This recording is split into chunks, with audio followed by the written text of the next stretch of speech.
In other news, it's the world's second largest continent and also the second most populated. But still, many people know very little about Africa. A large-scale exhibition right here in Israel hopes to change that. Featuring dozens of contemporary artists, it shows a different side to Sub-Saharan Africa, one that can be quite surprising at times. Our culture correspondent Maya Margit went to take a look.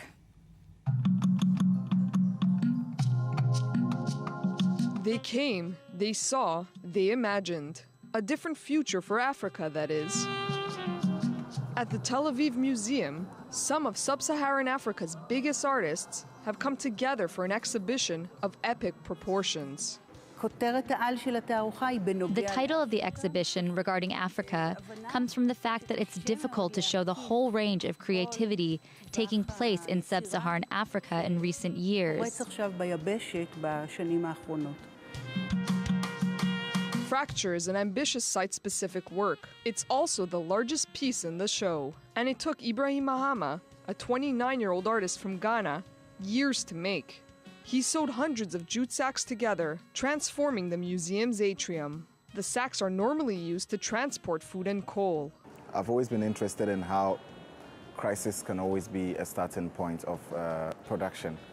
Earlier on in my practice, I used to work with a lot of traditional mediums, but later on, I became a lot more interested in the poetics of materials that had been used to convey or move things from one place to the other. Ajani is another artist who paints a different picture of Africa. Each of his paintings has a story to tell, like this one, titled The Politics of Mary Seacole. Seacole was a Jamaican woman who worked with Florence Nightingale in the Crimean War. Despite her heroic status, most people have never heard of her before. It's important to have a balanced dialogue.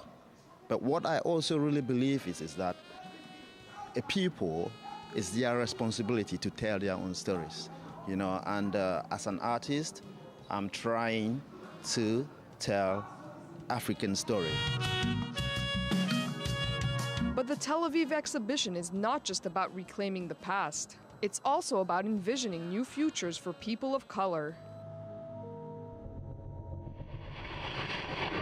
In Kenyan artist Wanuri Kayu's fascinating film, it's a post-apocalyptic landscape where everyone lives indoors and water is scarce. Wanuri Kayu's movie uses the language of science fiction and futuristic aesthetics. The concept of Afrofuturism was coined in the 1990s and was born out of a sense of wondering why so few black artists deal with science fiction. From history to culture and even science fiction, the artists show the world's second largest continent in ways never seen before, hoping not only to reimagine the past, present and future, but also to transcend them.